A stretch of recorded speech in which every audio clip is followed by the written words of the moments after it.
وہ شان خلق دو عالم، درود ان پر سلام ان پر میرے مولا، یہ موقع دے کہ ختم الانبیاء دیکھوں۔ دین میں قربانی میں اور پھر استقامت کہ اس میں عورت آگے۔ 4 چیزیں اللہ نے عورتوں کو خصوصی دی ہے، او سن لو جاگ کر۔ 4 چیزیں مردوں کے پاس بھی ہے لیکن بہت کم، عورتوں کے پاس زیادہ ہے۔ بتا دوں؟ ایک بھی نہیں بول رہے۔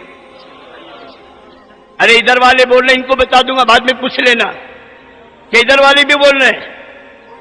ہاں ماشاءاللہ لگے کہ سب سن رہے ہیں۔ 4 چیزیں ہیں۔ سب سے پہلے اللہ نے عورت میں رونے کی صفت رکھی ہے۔ یہ جب چاہے، جس وقت چاہے، جس حال میں چاہے رو سکتی ہے۔ یوں کری اور آنکھ میں آنسو، اور کیوں میں کتنا بڑا ہتھیار ہے یہ سب مرد جانتے ہیں کہ اس کے آنسو پہ ڈھیر ہے۔ سورا نہیں نہیں نہیں، لیکن اس کے آنسو ختم۔ اچھا بابا مت رو، مت رو۔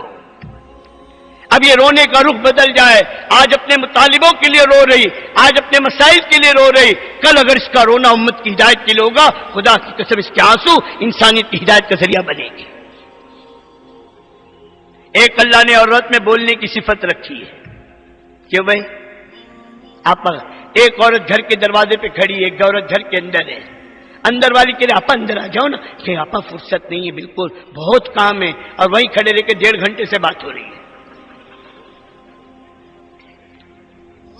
پکی بات ہے نا، یہ دوسرے سمجھتے ہیں نا۔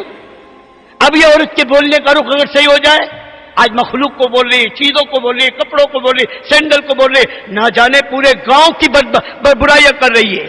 اب اگر اس کے بولنے کا رخ صحیح ہو جائے، اس کا مزاج دعوت کا بن جائے، پھر اس کا بولنا اللہ کی عظمت کا، توحید کا، رسالت کا، آخرت کا، نہ جانے کتنوں کو ہدایت کا ذریعہ اللہ اس کو بنائے گا، اور یہ خود ایمان کے اعتبار سے کتنی ترقی کرے گی۔ تیسرا اللہ نے عورت میں جھیلنے کی صفت رکھی ہے۔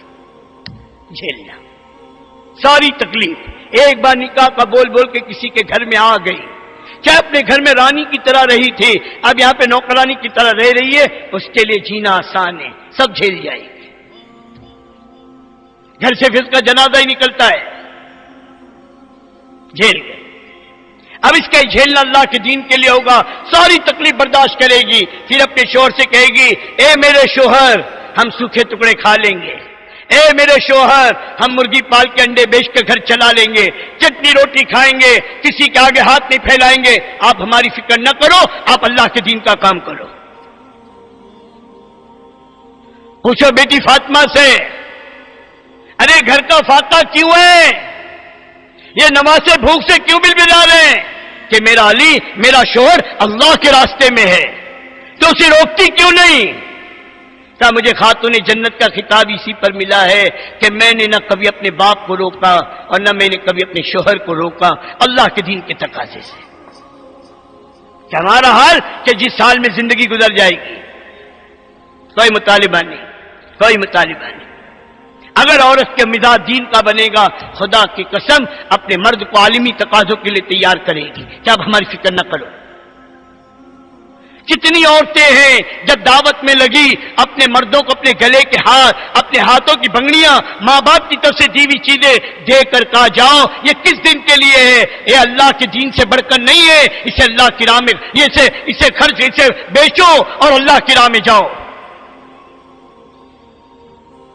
کتنے مردوں نے ملکوں کا سفر کیا ہے اپنی بیوی کے زیوروں کو بیچ کر۔ جب دین کا ماحول بنے گا نہیں تو اپنے مرد کو ایک دن کے لیے بھیجنے کو تیار نہیں ہوگی۔ کہاں جا رہے ہو؟ اب مرد نے مسجد میں بیان سنا مولوی صاحب کا، 1.5 گھنٹے کی تقریر، اور جوش میں سب نے نام لیا، خود بھی کھڑا، لکھو میرے 4 مہینے۔ اب لکھا تو دیا، اب دل میں دھک دھک دھک دھک دھک دھک دھک دھک دھک۔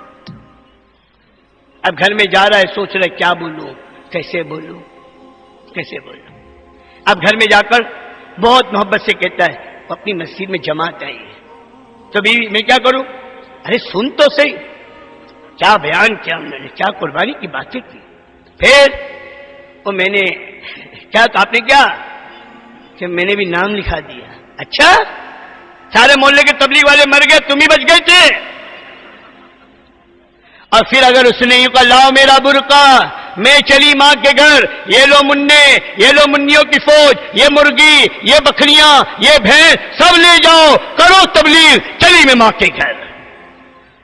ارے بولو نا کیا ہوتا؟ ارے اللہ کی بندی میں جا تھوڑی رہا ہوں یار، میں تو ابھی سے بات کی ہے۔ فوراً ٹیپ ریکارڈ بدل گیا۔ ہاں کیوں؟ گھر میں مزاج نہیں بنایا۔ آج یہاں نام لکھانے کی ہمت نہیں ہے، یہاں ابھی تشکیل ہوگی نا پتہ چلے گا۔ ادھر سے ہوم منسٹر دکھا رہے، صرف 3 دن اجتماع کے لیے بھیجی ہوں، سمجھ گئے؟ زیادہ جوش میں مت آنا ہو جا کے۔ دیکھو سب کو معلوم ہے ماشاءاللہ۔ ہاں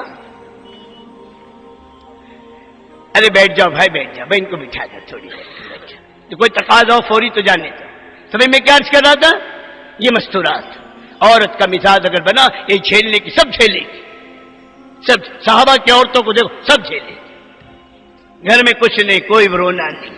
اللہ سے مانگی اس عورت نے، اور اس عورت کی دعا پر اللہ نے گھر کی چکی چلائی ہے اور اس میں سے آٹا نکلا ہے، اور اللہ کے نبی نے فرمایا اللہ کی بندی اگر تو اس چکی کے پارٹ کو نہ اٹھاتی قیامت تک کی چکی چلتی رہتی۔ اب 5 چوتھی چیز عورت میں اللہ نے وہ استقامت، وہ استقامت۔ جھیلنے پر میں ایک بات اور سناؤں، رات کو میاں بیوی دونوں سوئے ہیں، چھوٹا منا وہ بھی سویا ہوا ہے۔ اب رات کو منا رو رہا ہے، چلا رہا ہوں، دونوں کی آنکھ کھلی، میاں کیا بولتا ہے؟ ارے سنانا کمبخت نے نیند خراب کر دی ہے، اور منہ پھیر کے سو جاتا ہے۔ کون گود میں لیتا ہے؟ کون سینے سے لگاتا ہے؟ کون تھپ تھپاتا ہے؟ کون جاگتی ہے؟ کبھی کسی عورت نے نہیں کہا تیرا بھی تو ہے اٹھا، تو سب میں اٹھاؤ روز، سبھی چلے میرا ہے، میرا ہے، میرے ذمہ جو ڈوٹتی کرتی ہے نا، یہ استقامت، یہ جمنا، جھیلنا، بولنا، رونا، اس کے رخ کو بدلنے کی محنت ہے دوستو۔ ہاں اس دعوت کی عظیم محنت کے اندر جہاں مردوں پر محنت ہو رہی ہے وہاں مردوں کی محنت کے ساتھ ساتھ ایک ایک عورت پر محنت ہے، اور سب سے آسان عورتوں میں محنت، عورتوں میں دین کے لانے کی جو شکل ہے سب سے آسان پورے عالم کے اعتبار سے، ڈنڈیگل کے اندر حضرت جی رحمت اللہ سے پوچھا گیا تھا عورت کا مستورات کا کام کیا ہے؟ حضرت نے فرمایا تھا گھر گھر کی تعلیم ہے، اور ہر گھر میں اعمال کا زندہ ہونا ہے۔ تو عورت کا اجتماعی کام سب سے پہلی بنیادی چیز وہ ہے گھر کی تعلیم، گھر کی تعلیم، گھر کی تعلیم۔